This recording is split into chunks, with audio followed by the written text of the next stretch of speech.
Welcome to the Dearly Discarded podcast. I'm your host. My name is Jared St. Clair, and I've got another amazing guest for you today. I am really, it's kind of interesting. I do a lot of these interviews. In most cases, I don't know the individual before I interview them, and that's the case today. But I did get a little bit of a sneak peek into this next guest's life as he sent a trailer for a documentary that he did and that was done about his story. I haven't yet to see the documentary, but I did see the 2-minute trailer. I found it quite inspirational and frankly, really, really well done. I thought it was actually fantastic.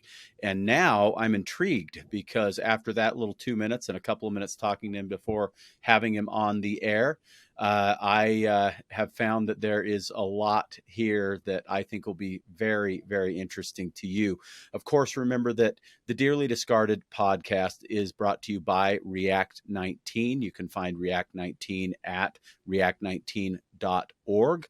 React 19 is also all over Instagram, Facebook. You can find them there as well. This is a group of volunteers who are injured from the COVID vaccines, who are trying to help others who have been injured or the families of the bereaved.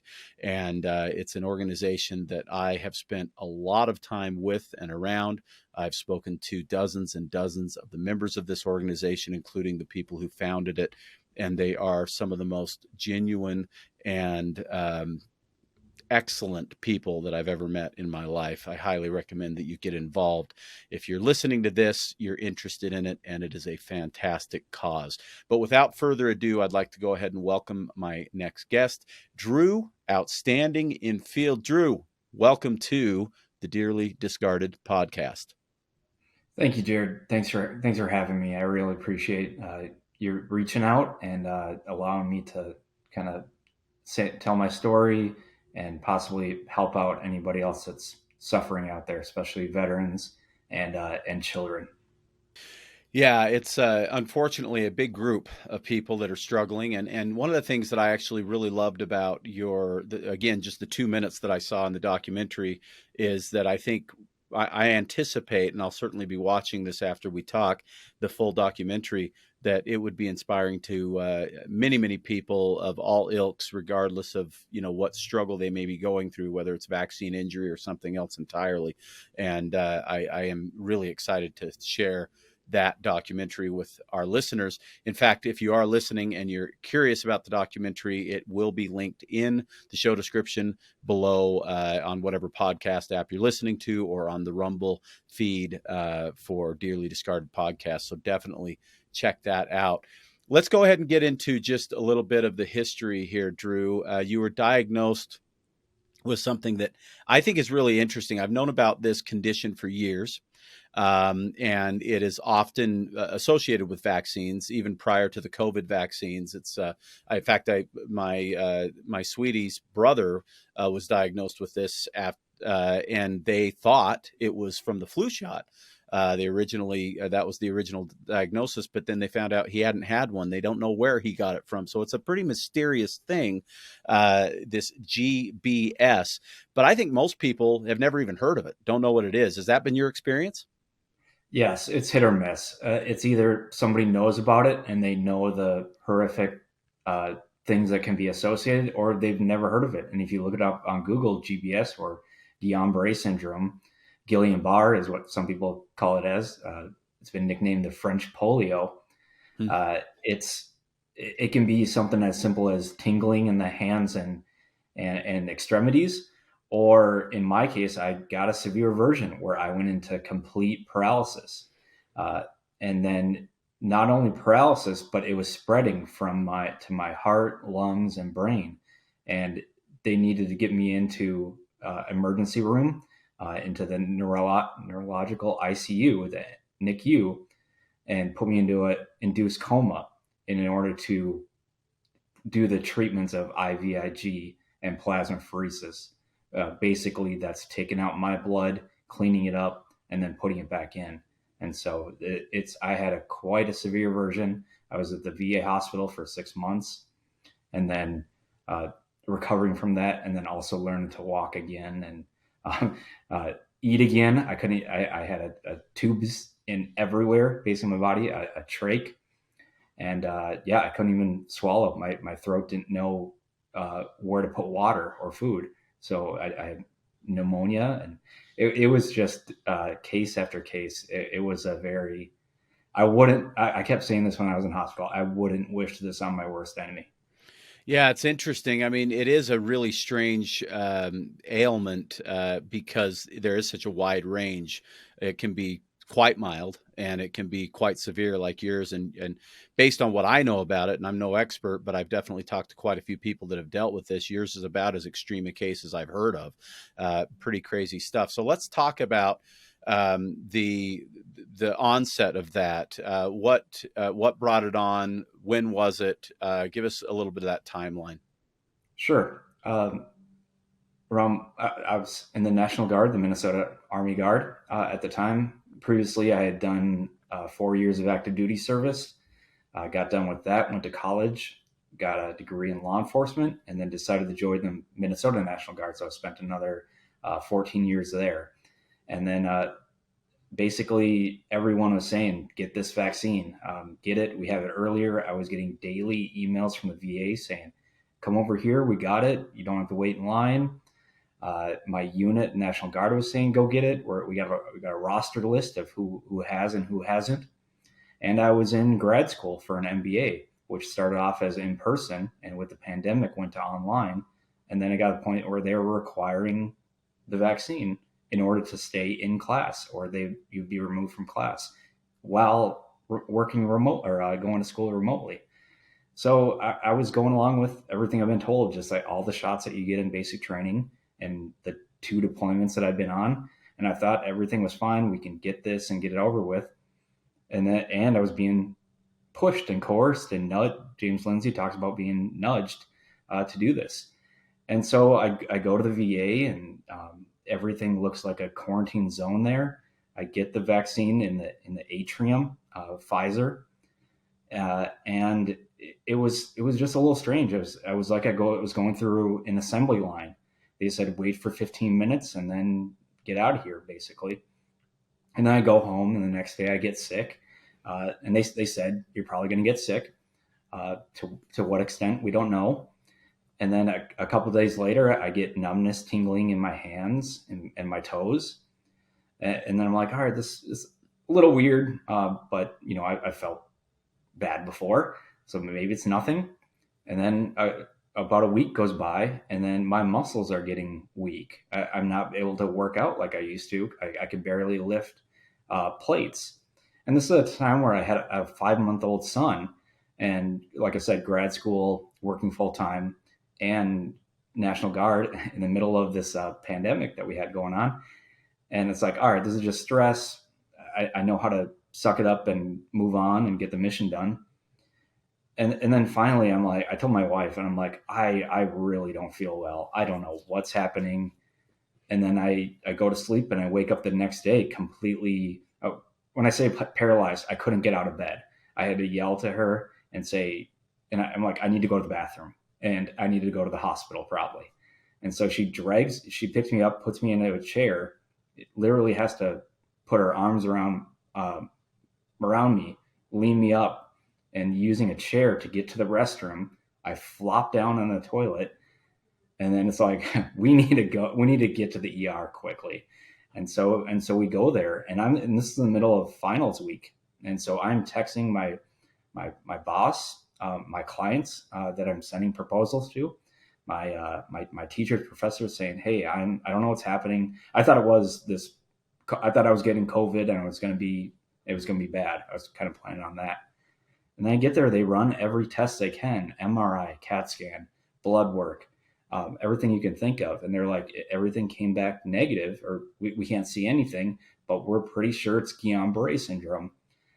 But we need to do a spinal tap in order to see that, a lumbar puncture. And I'm like, is this really happening to me? And so we do that, and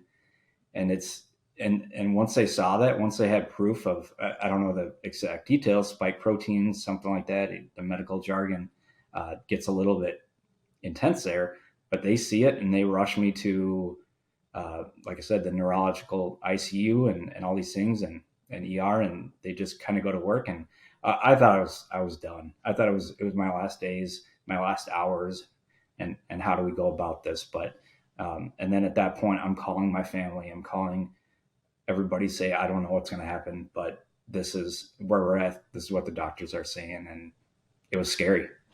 You can't even imagine. Incredible experiences. So this was back in April of 21. Is that right? Yes. Okay. Yep. April, May of 21. Okay.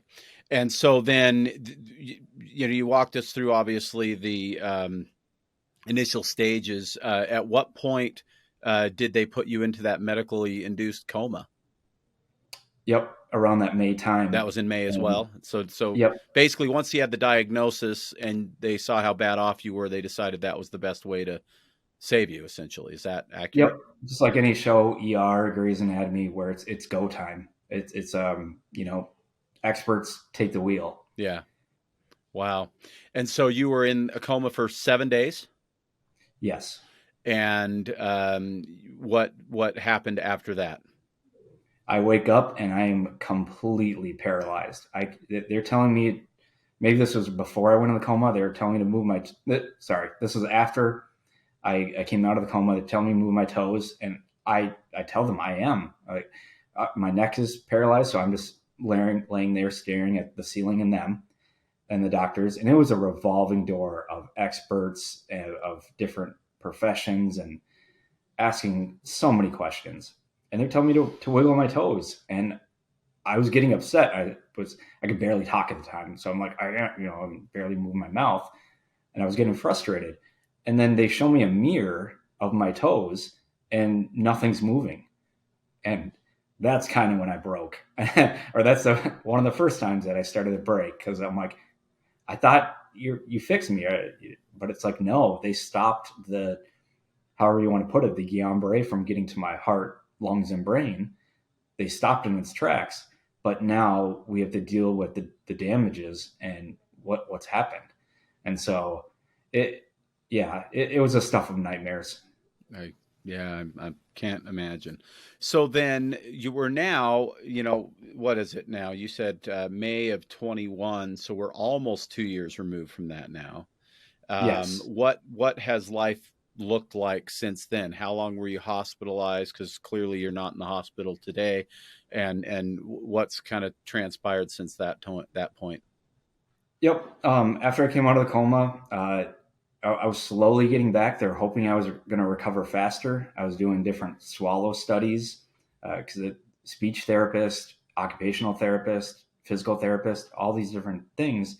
And I guess I couldn't tell who was being honest with me and who was just kind of sugarcoating things. And so they're like, you either need to go into physical therapy, which I wasn't able to do. It was so severe, or this like long-term care unit, this LTAC type thing. And they all didn't recommend it because I would just sit in a bed and look a vegetable basically. And so finally, and this was a hospital in Minneapolis.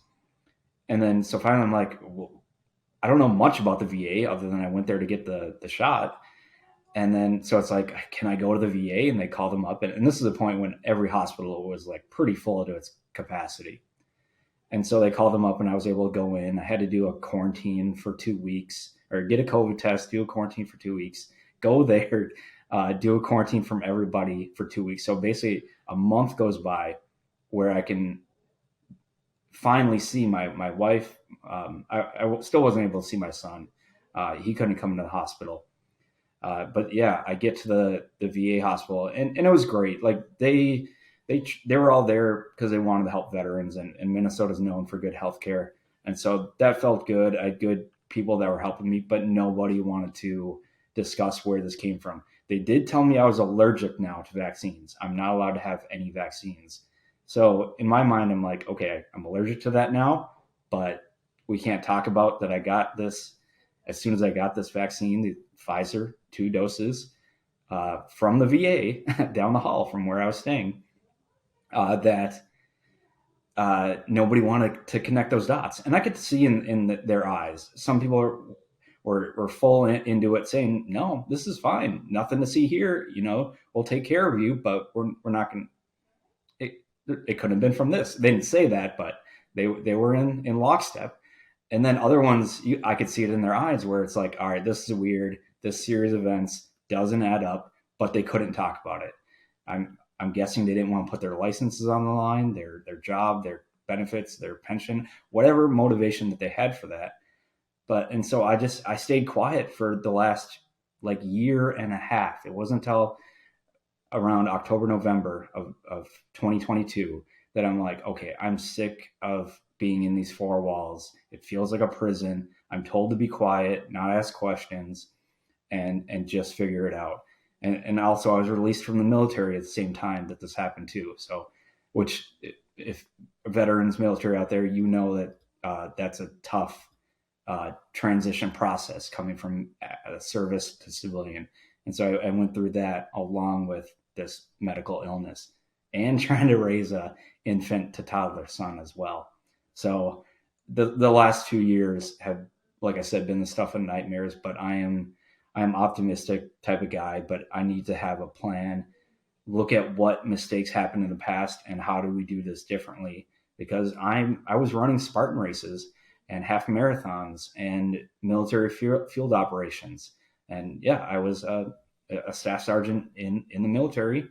Uh, I worked on a management and sales career for 15 years, was at the top of my game and going to grad school. And all that just stopped in an instant. And now I'm trying to basically put my life back together like it's a puzzle without a picture on it. Yeah, it's as drastic a change as you can imagine. So you said a couple things there that I definitely don't want to gloss over. One is that they told you that at this point, no more vaccinations. There was an quote unquote allergy. Um, but then, did anybody actually state on the record at all, or even not on the record, that they believed that the Pfizer mRNA vaccines were the cause of this? Nope, nobody. There was one shining light doctor, a specialty person at the VA that gave me um, the ability to be optimistic, because this person said, "Hey, this seems weird.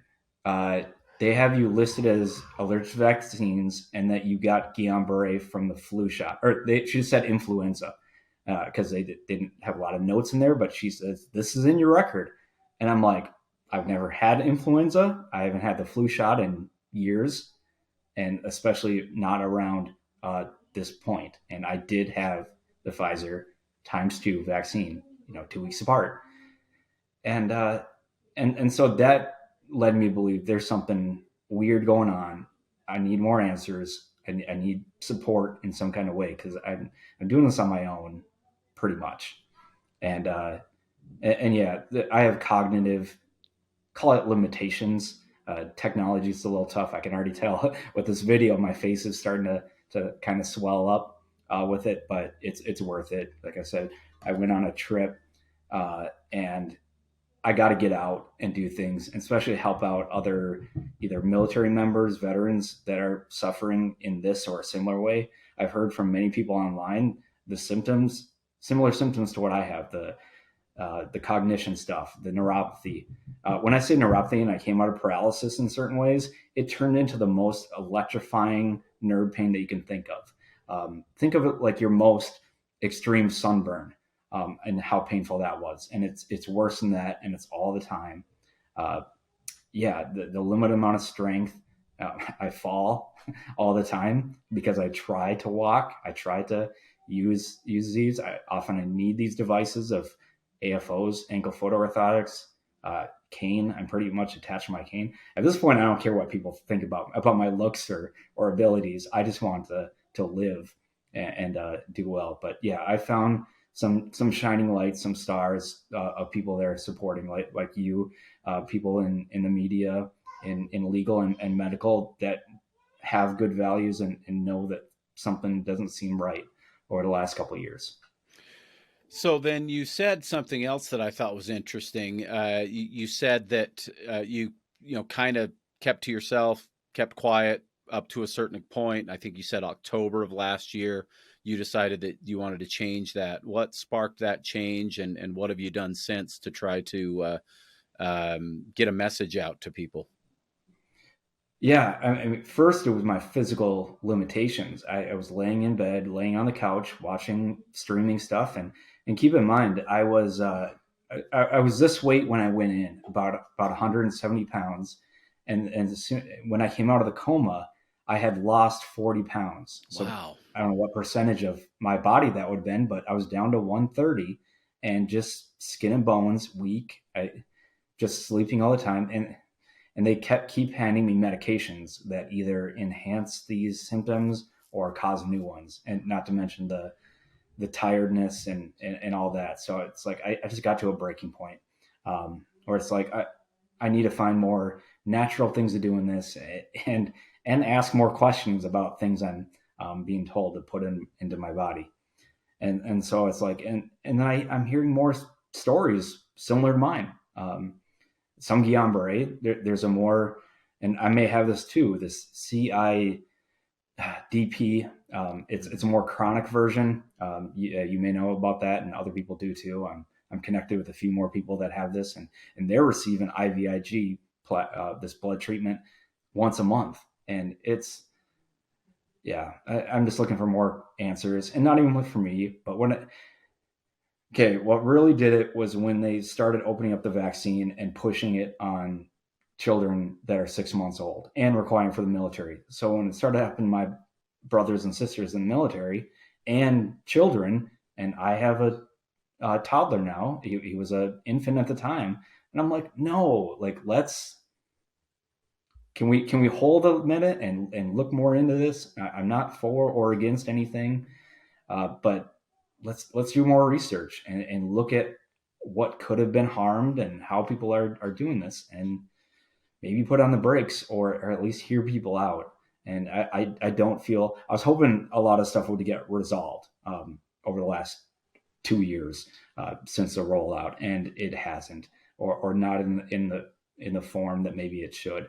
So I'm here to do my part. I don't know what I can do, but yeah, I've launched my own business, Savage Wealth Academy, to help people to kind of grow their wealth, whatever that may be, whether it be starting a podcast or a film, their own film camera type stuff, or whatever that may be. Because the more we are able to do our own things and learn skills and help people, I feel like that's a better way of doing it. So I'm here to kind of teach that and connect with anybody who wants to work with me, and we can all kind of work together to help out others that are suffering in any of these kind of ways. I call it COVID and COVID related accessories, kind of the King of the Hill reference. So people who have been damaged, I guess, in the last 3 years, and just give them hope and a purpose. I love that. That's great. And a King of the Hill reference is always welcome with me. So, uh, so the at a point in time, my experience has been as someone who didn't receive the vaccine and has since talked to so many people who've been harmed by it. Um, I was on I guess the outside looking in, worrying about this possible issue. Um, Very concerned that we didn't know what we were getting into with this mass rollout of these experimental vaccines and all that kind of stuff. So that's kind of where my background is and what I was looking at. And since I've talked to so many people that have been injured, one of the things that I've found, and I'm really curious if this is the case in your case, was that most of them, if not all, thought that they were the one in a million. That this wasn't happening much at all. I was super unlucky, and then all of a sudden, it seems they would see somebody else online and another person online, or they would receive a letter or an email or something like that from other people who were harmed, and then started opening up that, oh, wait a minute, maybe I'm not alone. Maybe there are lots of people in my shoes. Is that kind of how it looked with you, or when did you Yeah. discover that this wasn't maybe as rare as maybe people think it is? Yep. And I listen to all sides, and I like to take in information and hear things out. And slowly started to be more. And then when I hear people are getting censored on certain platforms, you can't say certain words or you can't upload videos that contain stuff. I'm like, all right, more things are starting to feel weird that we can't do this stuff, or you can only talk in a certain way, or talk in code about these. So it's like, okay, what is going on here?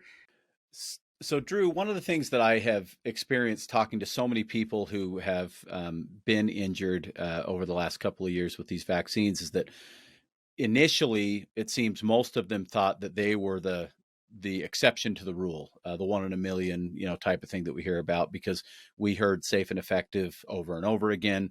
Everybody was under, at least I think most of the people that ended up taking the shot were under the impression that if there was going to be a side effect, it would be a very, very rare side effect. And I think in most cases, people thought it would also be a very, very mild side effect. When did you discover that you weren't the 1 in a million, that there are other people, and frankly, a lot of them, dealing with similar type issues? Yeah, at first it was the physical limitations. I couldn't type or even be online in any kind of way, and friends weren't calling as much. I lost a lot of connection to my military friends because being out of service, you're just not in the mix anymore.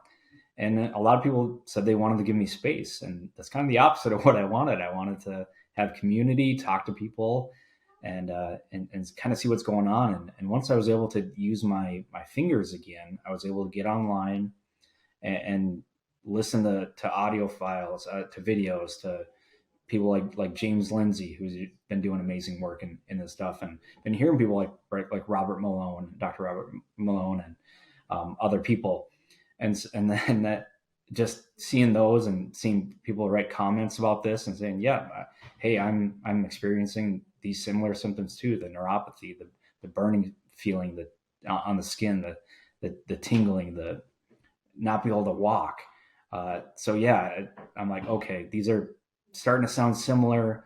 There's something going on. I would like to know more. I'm not here to do any big protest or scream and shout, but I just want to have conversations and see if I'm not alone. And it sounds like I'm not. And there's a lot of other people. I've been hearing more people with Guillain-Barré from after receiving vaccines. Even be able to say those words just feels like like blasphemy to the mainstream and the norm or the narrative, because like I said, people have been silenced or not be able to say things. I was banned off even after Elon took over in like November on Twitter. I started to share my story, and then I got banned for no reason. And I'm like, what's going on? Did I do something bad? And they said, no, after looking into it, you're just fine. Your account is back. Yeah, I started off doing the documentary because I wanted to see what happened in a timeline, in a just being that military mindset of planning. And we do after action reports, after action review, AAR, where most people know about that, and see what was supposed to happen, what actually happened, what went well, what could we done better in the future. And so I asked a local videographer saying, hey, I'm trying to launch my business and help people. Do you want to look at what my first 12 months of Guillain-Barré looked like? And he said, yeah. I handed over all my pictures and videos that my wife and other friends took of me while I was in the hospital. And he interviewed me for about 4 hours. We thought it was just going to be an hour, but we just went on and on and on. And he turned that 4 or 5 hours of footage into a 30-minute documentary, Paralysis to Prosperity. And it's more of a goal. I don't feel very prosperous right now, but that's kind of where I want to get to, and help out anybody else who's experiencing similar symptoms or has had Guillain-Barré syndrome, and let you know that you're not alone.